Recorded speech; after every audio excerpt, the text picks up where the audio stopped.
Hello সবাই এবং রিভিউতে আপনাদের স্বাগতম। আমার নাম মাইক ফেলকার এবং আমি প্রাক্তন জিহোবার সাক্ষী নই। এই বিষয়টি যাতে সবাই জানে তা নিশ্চিত করার জন্য আমাকে সবসময় এই কথাটির উপর জোর দিতে হয়। কিন্তু এই পডকাস্টে আমরা যা করি তা হলো আমরা দেখি ওয়াচটাওয়ার কি শিক্ষা দেয় এবং তার সাথে ধর্মগ্রন্থ যা শিক্ষা দেয় তার তুলনা করি। আমরা এপ্রিল 2026 ওয়াচটাওয়ার স্টাডি সংস্করণটি দেখব এবং এর শিরোনাম হলো সত্যের ঈশ্বর সর্বদা তার উদ্দেশ্য পূর্ণ করেন। এবং এটি 2026 সালের 8 থেকে 14 জুন পর্যন্ত সপ্তাহব্যাপী অধ্যয়ন করা হচ্ছে। মূল পাঠ্যাংশটি হল গীতসংহিতা 31:5, যেখানে বলা হয়েছে, তোমার হাতে আমি আমার আত্মা সমর্পণ করি, তুমি আমাকে মুক্ত করেছ, হে সদাপ্রভু সত্যের ঈশ্বর। উদ্ধৃতি চিহ্ন। তো প্রথম অনুচ্ছেদ থেকে চলুন সরাসরি শুরু করা যাক। আমরা শয়তান দ্বারা শাসিত এক জগতে বাস করি।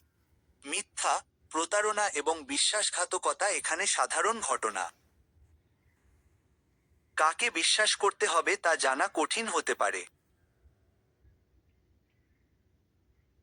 এই সংস্থার কাছ থেকে এমন কথা আসাটা সত্যিই বিদ্রূপাত্মক, কারণ তারা যা বলে তা হলো আপনার তাদের বিশ্বাস করা উচিত, কারণ জিহোবা এবং যিশু তাদের বিশ্বাস করেন, বিশেষ করে পরিচালনা পর্ষদকে। সুতরাং যদি যিশু এবং জিহোবা তাদের বিশ্বাস করেন, তাহলে আপনারও করা উচিত নয় কি, তাই না? সুতরাং তারা তাদের বিশ্বাস করতে বলছে। এটা এক ধরনের স্বঘোষিত বা আত্ম অস্বীকৃত বিশ্বাস। ঠিক আছে, কিন্তু দেখুন তারা এরপর কি বলে। ব্যবসায়ীরা তাদের প্রতিযোগীদের সাথে প্রতারণা করে।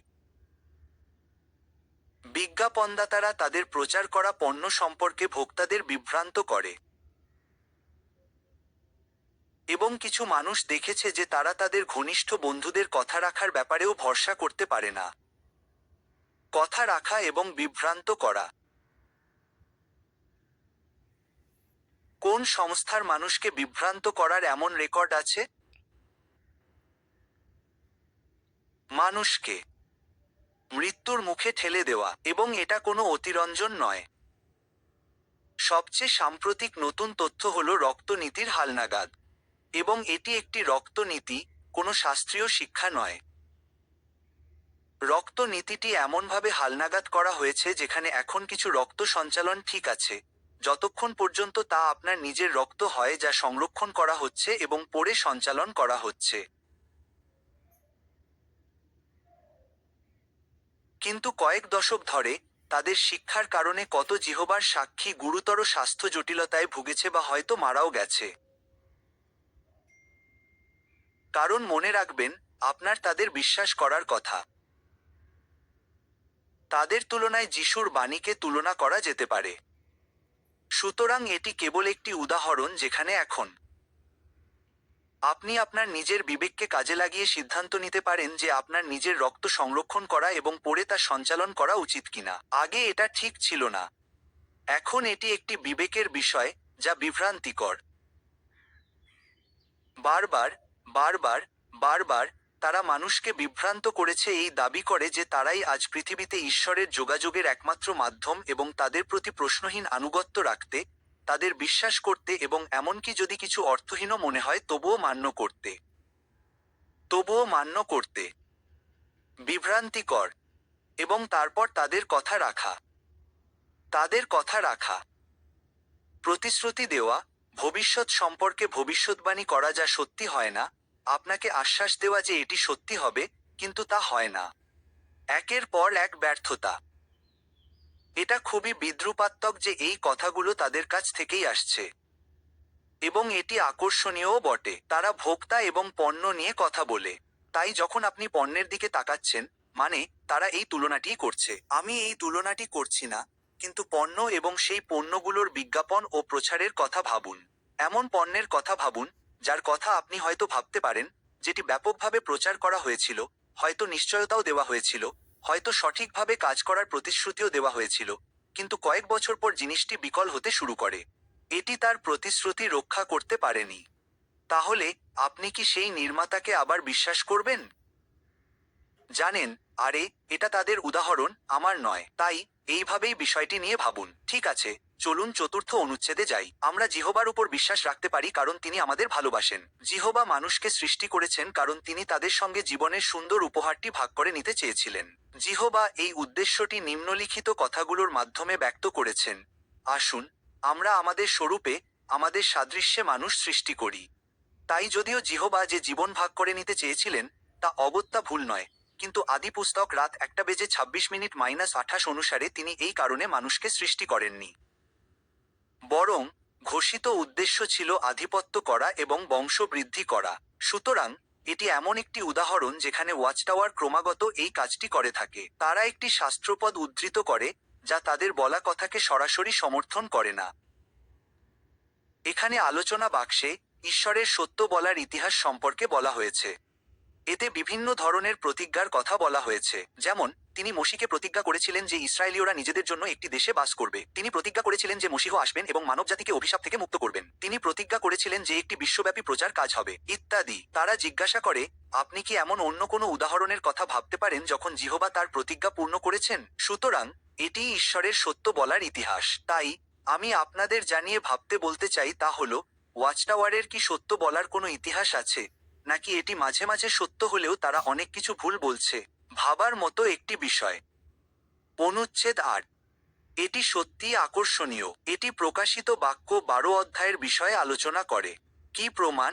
সুতরাং তারা প্রমাণ সম্পর্কে জিজ্ঞাসা করছে। তাহলে কোন প্রমাণ আমাদের এই আস্থা দেয় যে শয়তান ও তার দুষ্ট অনুগামীদের বিনাশ করার জন্য ঈশ্বরের উদ্দেশ্য পূর্ণ হবে?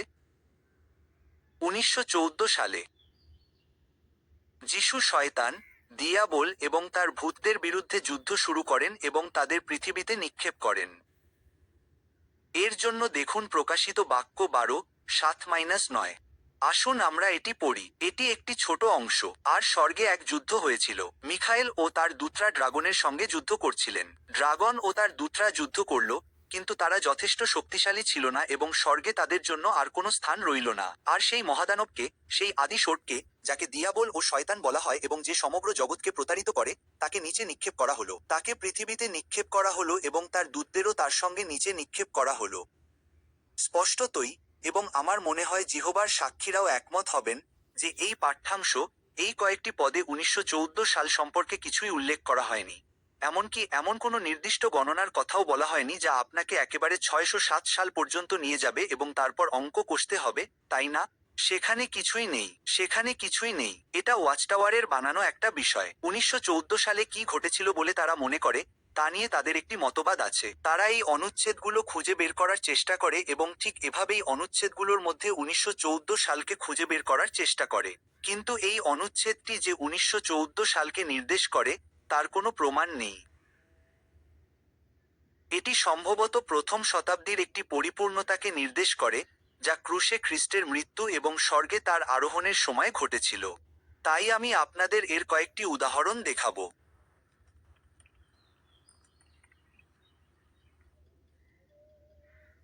কলসিও রাত 2:13। তোমরা তোমাদের অপরাধ ও দেহের তচ্ছিদ্রহীনতার কারণে মৃত ছিলে, কিন্তু তিনি তোমাদেরকে তার সঙ্গে জীবিত করেছেন। তিনি অনুগ্রহপূর্বক আমাদের সমস্ত অপরাধ ক্ষমা করেছেন এবং আমাদের বিরুদ্ধে আজ্ঞা সম্বলিত ঋণের দলিলটি বাতিল করেছেন, যা আমাদের প্রতিকূল ছিল। তিনি ক্রুশে বিদ্ধ করে তা পথ থেকে সরিয়ে দিয়েছেন। সুতরাং এই হলো ক্রুশ, খ্রিস্টের মৃত্যু। কলসিও 2:15 পদে বলা হয়েছে, তিনি শাসক ও কর্তৃপক্ষকে নিরস্ত্র করে তাদের প্রকাশ্য প্রদর্শন করেছেন এবং নিজের মধ্যে তাদের উপর জয়লাভ করেছেন। তাহলে এটা কখন লেখা হচ্ছিল? স্পষ্টতই এটা প্রথম শতাব্দীতে লেখা হচ্ছিল। সুতরাং প্রথম শতাব্দীতে যখনই পৌল এটা লিখছিলেন, তিনি বলেছিলেন যে শাসক ও কর্তৃপক্ষকে নিরস্ত্র করা হয়েছে। তাদের উপর প্রকাশ্য বিজয় লাভ করেছেন। এটা এমন কিছু বলে মনে হয় না যা প্রায় 2000 বছর ভবিষ্যতে ঘটবে। আসুন শয়তানের পতন সম্পর্কে আরো কিছু শাস্ত্রপদ দেখি। যোহন দুপুর 12:31। এখন বিচার এই জগতের উপরে। ইনি যিশু বলছেন, এখন এই জগতের শাসককে বিতাড়িত করা হবে।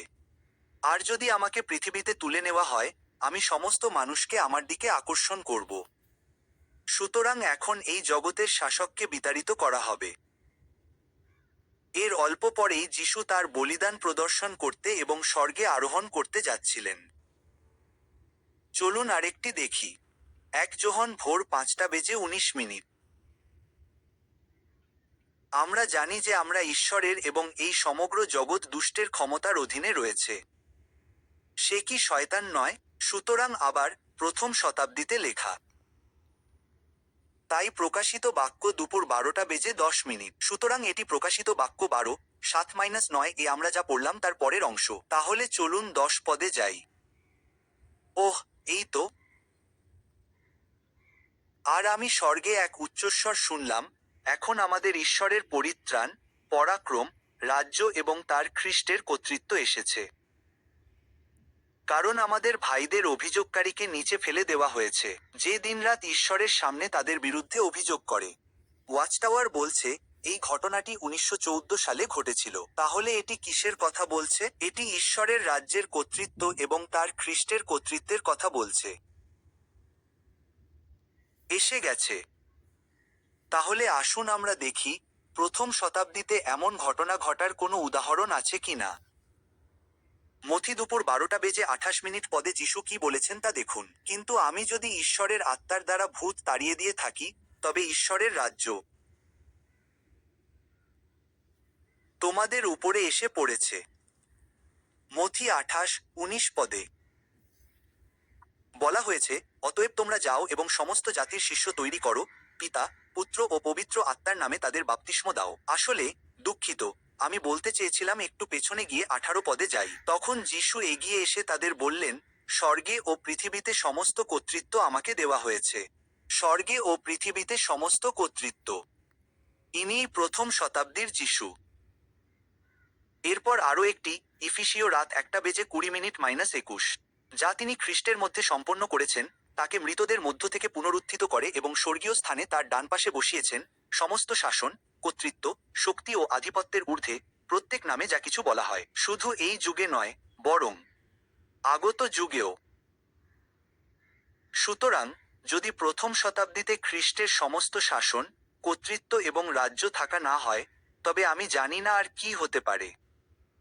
কিন্তু এটি প্রকাশিত বাক্য দুপুর 12:10 এর সাথে খুব সুন্দরভাবে মিলে যায়, যা আমরা এইমাত্র পড়লাম, যেখানে বলা হয়েছে, এখন আমাদের ঈশ্বরের রাজ্যে পরিত্রাণ ও শক্তি এবং তার খ্রিস্টের কর্তৃত্ব প্রথম শতাব্দীতে এসেছে, খুব স্পষ্টভাবে। সুতরাং, ওয়াচটাওয়ার এই সবকিছুকে চেপেচুপে 1914 সালের সাথে মিলিয়ে মনগড়া কথা বলছে। যদিও যুদ্ধটি স্বর্গে সংঘটিত হয়েছিল, পৃথিবীতে থাকা মানুষেরা অবশ্যই সেই যুদ্ধের প্রভাব অনুভব করেছে। পৃথিবীর ও সমুদ্রের জন্য ধিক্কার। বাইবেল বলে, কারণ শয়তান তোমাদের কাছে প্রচণ্ড ক্রোধ নিয়ে নেমে এসেছে, কারণ সে জানে যে তার হাতে অল্প সময় আছে। এটা প্রকাশিত বাক্য দুপুর 12:12। সুতরাং তার হাতে অল্প সময় আছে, কিন্তু এই ঘটনা 100 বছরেরও বেশি আগে ঘটেছিল। প্রহরী দুর্গ অনুসারে অল্প সময় বলতে কি বোঝায়? কারণ তারা বলে আসছে যে আমরা শেষ দিনের শেষ অংশের শেষ ভাগে আছি। তারা দশকের পর দশক ধরে প্রায় একই কথা বলে আসছে। অল্প সময় বলতে ঠিক কতটুকু বোঝায়? আমি যদি আমার স্ত্রীকে ফোন করে বলি যে আমি অল্প সময়ের মধ্যে বাড়ি ফিরব, তাহলে আপনি কি মনে করেন আমি এর দ্বারা কি বোঝাতে চাই? আমাদের সাধারণ দৈনন্দিন ভাষায় এর অর্থ কি? তারা বলে যে 1914 সাল থেকে শয়তানের মনোযোগ পৃথিবীর উপর নিবদ্ধ ছিল এবং ফলস্বরূপ, বিশ্বের পরিস্থিতি খারাপ থেকে আরও খারাপের দিকে গেছে। সত্যি, পৃথিবীর জন্য ধিক্কার। কিন্তু শীঘ্রই, যিশু তার বিজয় সম্পূর্ণ করবেন এবং শয়তান ও তার সমস্ত সমর্থককে সরিয়ে দেওয়া হবে। সুতরাং, তারা বিশ্বের পরিস্থিতি খারাপ থেকে আরও খারাপের দিকে যাওয়া নিয়ে অনেক কথা বলে। কিন্তু তারা কোন মাপকাঠি ব্যবহার করছে? সুতরাং, ওয়াচটাওয়ার, মনে করে দেখুন, এই অনুচ্ছেদের শুরুতে তারা প্রমাণের কথা বলেছিল যা আমাদের আত্মবিশ্বাস যোগায়। তাই, প্রথম প্রমাণটি ছিল প্রকাশিত বাক্য 12, যা সেই ঘটনাকে 1914 সালের সাথে যুক্ত করেছিল। খুব একটা ভালো প্রমাণ নয়। দ্বিতীয় প্রমাণটি কি? বিশ্বের পরিস্থিতি খারাপ থেকে আরও খারাপের দিকে যাচ্ছে। তারা কোন মাপকাঠি ব্যবহার করছে? তারা কি অর্থনৈতিক পরিস্থিতি ব্যবহার করছে? শিশু মৃত্যুর হার কেমন? গড় আয়ু কেমন? চিকিৎসা প্রযুক্তি কেমন? পরিবহন ব্যবস্থা কেমন? সাধারণ নিরাপত্তা কেমন? হয়তো এটা নির্ভর করে আপনি কোথায় থাকেন তার উপর, তাই না? তুলনা করার জন্য অনেক ধরনের মাপকাঠি আছে, শুধু রোগের প্রাদুর্ভাবের কথাই ধরুন। গত 100 বছরে কি আমাদের এখানে ব্ল্যাক প্লেগের মতো কোনো মারাত্মক অসুস্থতা হয়েছে? হয়তো হয়েছে, কিন্তু সেগুলো কি দিন দিন আরো খারাপ হচ্ছে? তাই হয়তো কিছু কিছু এলাকায় পরিস্থিতি খারাপ থেকে আরো খারাপের দিকে গেছে, আমি তা অস্বীকার করছি না, কিন্তু আপনারা কোন মাপকাঠিগুলো বেছে নিচ্ছেন? আমি যে বিষয়ে আগ্রহী তা হলো সেই মাপকাঠিগুলো, যা শাস্ত্র বলে যে আপনার এই মাপকাঠিগুলো ব্যবহার করা উচিত এবং এই মাপকাঠিগুলো পরিমাপ করা উচিত। আর যদি ওয়াচটাওয়ারের ব্যাখ্যা সঠিক হয়, তবে আপনি সেই মাপকাঠিগুলো দেখে সত্যিই বুঝতে পারবেন যে পরিস্থিতি খারাপ থেকে আরো খারাপের দিকে গেছে কিনা। কিন্তু তারা শুধু জাগতিক পরিস্থিতি কথা বলে, এর মানেই বা কি? কি ধরনের বৈশ্বিক পরিস্থিতি এবং কোন কোন ক্ষেত্রে? কিন্তু শীঘ্রই যিশু তার বিজয় সম্পূর্ণ করবেন এবং শয়তান ও তার সমস্ত সমর্থককে সরিয়ে দেওয়া হবে, কিন্তু তারপর পুনরুত্থানের ঠিক পরেই তারা আবার ফিরে আসবে। সুতরাং মহাক্লেশের সময় তাদের সরিয়ে দেওয়া হবে। হ্যাঁ, কিন্তু সেই দুষ্ট ও জঘন্য লোকেরা যারা মহাক্লেশের আগে মারা গিয়েছিল, তারা ঠিক ফিরে এসে এই পৃথিবীতে বাস করবে। তো হ্যাঁ, তারপর তারা এটা বলে, এটা সেই সব জনপ্রিয় বাক্যাংশগুলোর মধ্যে একটি যা জিহোবার সাক্ষীরা বা ওয়াচটাওয়ার ব্যবহার করতে পছন্দ করে। যিশু জিহোবার নামকে একবারেই এবং চিরকালের জন্য নির্দোষ প্রমাণ করবেন। তারা এখানে গীতসংহিতা 45:4-6 উদ্ধৃত করেছে, যেখানে বলা হয়েছে, আর তোমার মহিমায় তুমি সত্য, নম্রতা ও ধার্মিকতার পক্ষে বিজয়ীরূপে এগিয়ে যাও, তোমার ডান হাত তোমাকে বিস্ময়কর বিষয়ে শিক্ষা দিক, তোমার তীরগুলো ধারালো, জাতিগণ তোমার অধীনে পতিত হয়, তোমার তীরগুলো রাজার শত্রুদের হৃদয়ে বিদ্ধ। হে ঈশ্বর, তোমার সিংহাসন অনন্তকালের জন্য, সরলতার রাজদণ্ডই তোমার রাজ্যের রাজদণ্ড। এখানে জিহোবার নামের ন্যায্যতা প্রতিপাদনের বিষয় কোথায় বলা হয়েছে? সেখানে তা নেই। এটি সেই সব বাক্যাংশের মধ্যে একটি যা প্রহরী দুর্গের কারো কাছে শুনতে খুব খুব ভালো লেগেছে এবং তারা কেবল এটি বারবার পুনরাবৃত্তি করবে এবং এর জন্য শাস্ত্রীয় সমর্থন খোঁজার চেষ্টাও করবে না, কারণ আমি এমন একটিও শাস্ত্র খুঁজে পাচ্ছি না যেখানে ঠিক এমন কিছু বলা হয়েছে। অনুচ্ছেদ 9। ইতিমধ্যে জিহোবা খ্রিস্টের মধ্যে সমস্ত কিছু একত্রিত করছেন, স্বর্গের জিনিস এবং পৃথিবীর জিনিস। স্বর্গের জিনিস বলতে বোঝায় অভিষিক্ত ব্যক্তি, যাকে জিহোবা স্বর্গে খ্রিস্টের সঙ্গে শাসন করার জন্য মনোনীত করেছেন। কি? আচ্ছা। ইফিসীয় রাত 1:10। কারণ কালের পূর্ণতার এক শাসন কার্য, অর্থাৎ খ্রিস্টে সমস্ত কিছুর একীকরণ, স্বর্গের সমস্ত কিছু এবং পৃথিবীর সমস্ত কিছু তার মধ্যে। এটা বলারই আরেকটা উপায় যে সমস্ত সৃষ্টি, কিন্তু তারা যা করার চেষ্টা করছে তা হলো এটাকে দুটো শ্রেণীতে ভাগ করা। তাই তারা বলে যে পৃথিবীর জিনিসগুলো তাদের বোঝায় যারা পৃথিবীতে পরমদেশে চিরকাল বাস করবে। শুধু মনগড়া কথা বলছে, এটা শাস্ত্রে নেই। এটা কেবল সমগ্র সৃষ্টি, স্বর্গের জিনিস, পৃথিবীর জিনিস। এটাকে দুটো শ্রেণীতে ভাগ করা বন্ধ করুন, এটা কাজ করে না। জিহোবার এই সমস্ত উপাসকরা শয়তানের মিথ্যা উন্মোচন করতে এবং সৎ হৃদয়ের লোকদের সত্যের জ্ঞানে আসতে সাহায্য করার কাজে সক্রিয়ভাবে নিযুক্ত আছেন। সুতরাং সেখানে দ্বিতীয় অংশটি, সৎ হৃদয়ের লোকেরা, তারাই মেষের মতো। জিহোবার সাক্ষীরা তাদের দিকেই আকৃষ্ট হচ্ছে। কিন্তু শয়তানের মিথ্যাচার উন্মোচনের ব্যাপারে আমি বলবো যে জিহোবার সাক্ষীরা আগে অনেক বেশি আগ্রহী ছিল। তারা সত্যিই আলোচনায় অংশ নিতে চাইতো। প্রায় 20 বছরেরও বেশি আগে যখন আমি প্রথম জিহোবার সাক্ষীদের সাথে কথা বলা শুরু করি, তখন তারা সত্যিই আলোচনায় অংশ নিতে চাইতো, এবং তারা আমার বিশ্বাসকে উন্মোচন করতে চাইতো, আর তার বিনিময়ে আমি তাদের বিশ্বাসকে উন্মোচন করতে চাইতাম। এ ব্যাপারে আমাদের মধ্যে একটা পারস্পরিক বোঝাপড়া ছিল, এবং আমরা খুব ভালো ও ফলপ্রসূ আলোচনা করতে পারতাম, যেখানে আমরা একে অপরের কাছে আমাদের ভিন্ন মত প্রকাশ করতে পারতাম। তাই না? আজকাল এটা খুবই কঠিন, কারণ আপনি যখন জিহোবার সাক্ষীদের কাছে গিয়ে খুব কঠিন প্রশ্ন করতে চান, তখন আপনাকে তা খুব সংযত ও নম্রভাবে করতে হয়, নইলে তারা আপনাকে ফিরিয়ে দেবে। তারা বিতর্কে একেবারেই আগ্রহী নয়। তারা সত্যিই নয়, এমনকি যদি সেটা সম্মানজনক বিতর্ক হয়, তাতেও তারা আগ্রহী নয়। সেখানে শুধু মেষের মতো মনোভাব নিয়ে যান এবং তারা যা বলে তা কেবল গ্রহণ করুন। এতে বলা হয়েছে যে তারা সৎ হৃদয়ের লোকদের সত্যের জ্ঞান লাভে সাহায্য করবে। আচ্ছা, জিহোবার সাক্ষীরা, সেই সত্যটা কোনটা? সেই সত্যটা কোনটা? কারণ আপনারা তো ক্রমাগত তা পরিবর্তন করছেন। অনুচ্ছেদ 10। জিহোবা জগতের দেখা সর্বশ্রেষ্ঠ সাক্ষ্যদানের কাজের মাধ্যমে সত্যের প্রেমীদের একত্রিত করছেন। আমি এখানে প্রকাশিত বাক্য 14, 6 এবং 7 পড়ছি। তখন আমি দেখলাম, আর একজন স্বর্গদূত মধ্যাকাশে উড়ছেন, তার কাছে পৃথিবীর অধিবাসী এবং প্রত্যেক জাতি, গোত্র, ভাষা ও লোকের কাছে প্রচার করার জন্য এক অনন্তকালীন সুসমাচার রয়েছে। আর তখন তিনি উচ্চস্বরে বললেন, ঈশ্বরকে ভয় কর ও তার মহিমা কর, কারণ তার বিচারের সময় এসে গেছে। যিনি স্বর্গ, পৃথিবী, সমুদ্র ও জলের উৎস সৃষ্টি করেছেন, তার উপাসনা কর। তাই তারা এরপর বলে, যদিও জিহোবা অন্যদের কাছে সুসমাচার প্রচারের জন্য মানুষকে ব্যবহার করেন, স্বর্গদূতেরা সৎ হৃদয়ের লোকদের খ্রিস্টীয় মণ্ডলীর মধ্যে একত্রিত করার কাজে জড়িত। কিন্তু তারা কাদের একত্রিত করছে? তারা কাদের একত্রিত করছে? আর সংখ্যাগুলো কি সত্যিই দেখাচ্ছে যে এমনটা ঘটছে? তারা কি এই ধর্মে জন্ম নেওয়া লোকদের জড়ো করছে, নাকি এমন লোকদের জড়ো করছে যারা এই ধর্মে জন্মায়নি? আর সেই সংখ্যাগুলো কি দেখাচ্ছে? সংখ্যাগুলো কি এর মধ্যে পার্থক্য করতে পারে?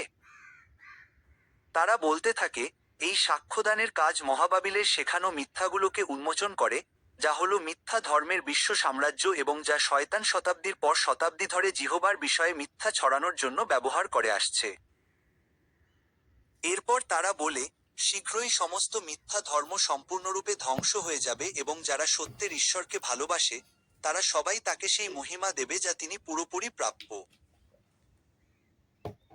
আচ্ছা, এটা সত্যিই খুব মজার যে তারা এই বিষয়টি উত্থাপন করছে, কারণ এটি অন্যতম সেরা প্রমাণ হতে পারে যে এই ধর্মই একমাত্র সত্য ধর্ম। কারণ মহাক্লেশের সময় বা তার আগে যা ঘটবে তা হলো, অন্য সব ধর্ম বিলুপ্ত হয়ে যাবে। তারা চলে যাবে এবং শুধুমাত্র জিহোবার সাক্ষীরাই টিকে থাকবে। এটা এমন একটা বিষয় যা তারা ভবিষ্যদ্বাণী করছে। সুতরাং, তারা যা বলছে তা যে আসলেই সত্য, এটা তার একটি অত্যন্ত জোরালো প্রমাণ হবে। তাই সত্যি বলতে, আপনি যদি জিহোবার সাক্ষীদের নিয়ে এই সমস্ত বিষয়ে বোঝার চেষ্টা করেন, তবে আপনি সত্যিই অপেক্ষা করে দেখতে পারেন। আপনি যদি অনিশ্চিত থাকেন, তবে এখনই কোনো সিদ্ধান্ত নেওয়ার কোনো কারণ নেই। আপনি যদি অনিশ্চিত থাকেন, তবে অনিশ্চিতই থাকুন। এবং আপনি শুধু বলতে পারেন, দেখুন, যখন আমি এটা ঘটতে দেখব, যখন আমি দেখব যে অন্য সব ধর্ম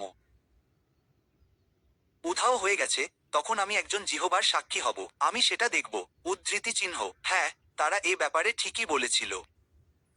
এটা একটা অত্যন্ত জোরালো প্রমাণ। সুতরাং, আপনি শুধু অপেক্ষা করে দেখতে পারেন। এখনই এই সংস্থার হাতে আপনার জীবন সঁপে দেবেন না। শুধু অপেক্ষা করে দেখুন। কিন্তু এটা ঘটবে না। এটা ঘটবে না। তারা বলতেই পারে যে শীঘ্রই সমস্ত মিথ্যা ধর্ম সম্পূর্ণরূপে ধ্বংস হয়ে যাবে। তারা দশকের পর দশক ধরে এই বাক্যটি বলতে পারে। তারা আরো 100 বছর ধরে এটা বলতে পারে। তারা শীঘ্রই বলা চালিয়ে যেতে পারে। শব্দটি তার অর্থ হারিয়েছে। সুতরাং তারা মিথ্যা ছড়ানোর কথা বলে। শয়তান এটাকে মিথ্যা ছড়ানোর জন্য ব্যবহার করছে। কিন্তু সেই মিথ্যাগুলোর কি হবে যে শেষ সময় শীঘ্রই আসছে? এটা নিকটবর্তী। আমরা শেষ দিনের শেষ অংশে আছি। সেই মিথ্যাটা ফাঁস করার ব্যাপারে কি হবে? কারণ এটা একটা মিথ্যা। তারা 100 বছরেরও বেশি সময় ধরে এটা বলে আসছে। অনুচ্ছেদ 12। রাজ্যের সুসমাচার প্রচার করার মাধ্যমে আমরা যিশুর আদেশ পালন করি এবং একই সাথে ভবিষ্যদ্বাণী পূর্ণ করি। এবং এই কাজের ফলস্বরূপ সারা বিশ্বের মানুষ খ্রিস্টের শিষ্য হয়ে উঠছে। ঠিক আছে, তাহলে দেখুন কি তারা এখানে 13 নং অনুচ্ছেদে যা বলছে। আমরা এই দুটি অনুচ্ছেদকে একসাথে মেলাব। শয়তান, অর্থাৎ দিয়াবল, খুব ক্রুদ্ধ কারণ সে জানে যে তার জগৎ ধ্বংস হওয়ার আগে তার হাতে খুব অল্প সময় আছে। সে বিশেষভাবে ঈশ্বরের রাজ্যের পার্থিব প্রতিনিধিদের লক্ষ্য করে, যারা ঈশ্বরের আজ্ঞা পালন করে এবং যিশুর বিষয়ে সাক্ষ্য দেওয়ার কাজ করে।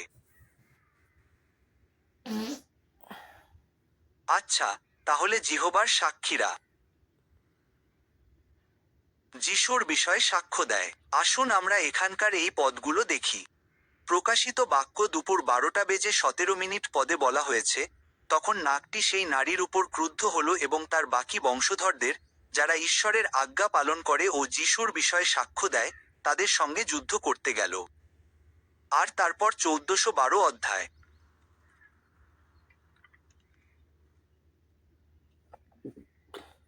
ঈশ্বরের আজ্ঞা পালনকারী সাধুদের অধ্যবসায় এবং যিশুর প্রতি তাদের বিশ্বাসের কথা বলা হয়েছে।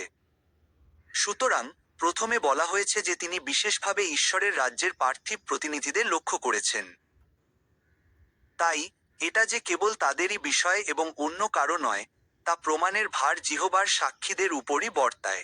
কিন্তু যখন তারা এখানে যিশুর বিষয়ে সাক্ষ্য দেওয়ার কথা বলে, তখন আপনি শেষ কবে কোনো জিহোবার সাক্ষীর সাথে কথা বলেছেন, যেমন আপনার দরজায় বা কোনো প্রচারপত্রের মাধ্যমে, অর্থাৎ সাধারণ কোনো কথোপকথনে? শেষ কবে আপনি তাদের যিশুর বিষয়ে সাক্ষ্য দিতে শুনেছেন? আপনি আসলে নিজেই এটা দেখতে পারেন। আপনি ইউটিউবে গিয়ে জিহোবার সাক্ষীদের সাথে অগণিত কথোপকথন খুঁজে পেতে পারেন। আপনি কোথায় তাদের যিশুর বিষয়ে সাক্ষ্য দিতে দেখেছেন? আমি তো কখনো শুনিনি যে এটাই তাদের প্রধান দাবি। আমি যিশুর বিষয়ে সাক্ষ্য দিচ্ছি কারণ সেটাই তো সুসমাচার, তাই না? 1 করিন্থীয় 15, খ্রিস্টের মৃত্যু, কবর এবং পুনরুত্থান। এটাই সুসংবাদ। এটাই যে কারো প্রধান বার্তা হওয়া উচিত, যারা নিজেদের খ্রিস্টান বলে পরিচয় দেয়, কারণ পৌল বলেছেন যে, সর্বাগ্রে আমি তোমাদের কাছে এই ঘোষণা করছি যে, খ্রিস্ট শাস্ত্র অনুসারে আমাদের পাপের জন্য মৃত্যুবরণ করেছেন এবং সর্বাগ্রে শাস্ত্র অনুসারে তিনি পুনরুত্থিত হয়েছেন। কিন্তু জিহোবার সাক্ষীরা জিহোবার বিষয়ে সাক্ষ্য দিচ্ছে। জিহোবা, এটা তাদের নামেই আছে। তারা জিহোবার সাক্ষী। তারা যিশুর সাক্ষী নয়। তারা জিহোবার সাক্ষী। অনুচ্ছেদ 15। আজ পৃথিবী আগের চেয়ে অনেক বেশি বিভক্ত, কিন্তু জিহোবার সাহায্যে তার দাসেরা ঐক্যবদ্ধ থাকে। আসলে তারা যা থাকে তা হলো একমত থাকা। তারা একমত। এটা কেবল এক প্রচ্ছন্ন ঐক্য। এটা আসলে একমত থাকা, কারণ যদি আপনি পরিচালনা পর্ষদের শিক্ষাকে প্রশ্ন করেন বা তাদের শিক্ষাকে অস্বীকার করেন, তবে এর গুরুতর পরিণতি রয়েছে। এটা বিভেদের বীজ বপন করা। তাই লাইনে ফিরে আসুন। এর কোনো কিছু নিয়ে প্রশ্ন করবেন না। সুতরাং এটি পরিণতিসহ ঐক্য।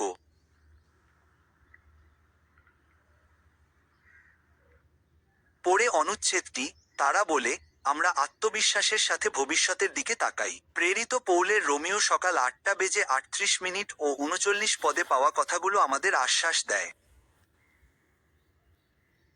মৃত্যু বা জীবন, স্বর্গদূত, শাসনকর্তা, বর্তমান বা ভবিষ্যৎ কোনো বিষয়, ক্ষমতা, উচ্চতা বা গভীরতা, অথবা অন্য কোনো সৃষ্টিই আমাদের প্রভু যীশু খ্রিস্টের মধ্যে থাকা ঈশ্বরের প্রেম থেকে আমাদের বিচ্ছিন্ন করতে পারবে না।